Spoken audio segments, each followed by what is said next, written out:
విషయం ఏంటంటే మన భారతదేశ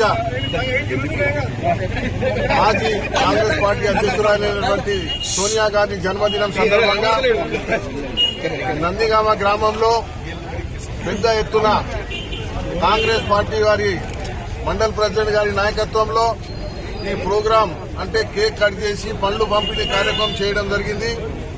ఇవాళ సోనియా గాంధీ ఈ రాష్ట్రానికి తల్లి లాంటిది.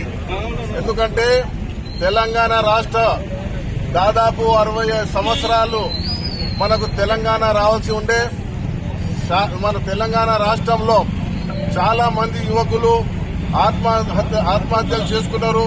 తెలంగాణ రావాలి, తెలంగాణ వస్తే మన నిధులు మనకు వస్తాయి, మన ఉద్యోగాలు మనకు వస్తాయి, మన నీళ్లు మనకు వస్తాయి అనే ఉద్దేశంతో తెలంగాణ తెచ్చుకున్నాము.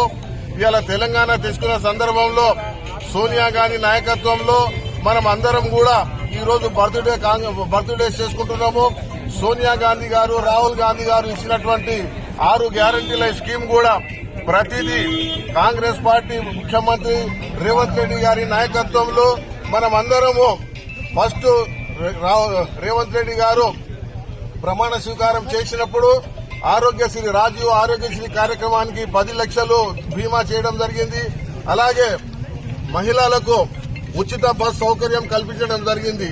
దాని తర్వాత గృహజ్యోతి అంటే 200 యూనిట్ల వరకు వాళ్ళ కరెంట్ బిల్ కూడా మాఫ్ చేయడం జరిగింది. ఇంకోటి 500 రూపాయలకి గ్యాస్ సిలిండర్.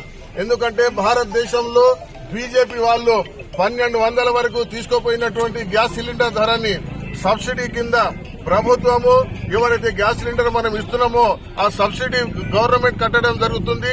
ఇలాంటి కార్యక్రమాలు రైతులకు దేశంలో ఎక్కడ లేని విధంగా 2 లక్షల వరకు రుణమాఫీ కూడా చేయడం జరిగింది. ఇలాంటి కార్యక్రమాలు మనం చెప్పుకుంటూ పోతే ఎన్నో కార్యక్రమాలు ఉంటాయి. కాబట్టి మనం అందరం కూడా ప్రజలకందరికీ ఈ కార్యక్రమాలు చేస్తున్నామని చెప్పి ఈ సందేశాన్ని ప్రజలందరినీ పంపిస్తారని చెప్పి ఈ సందర్భంగా తెలియజేస్తున్నాం.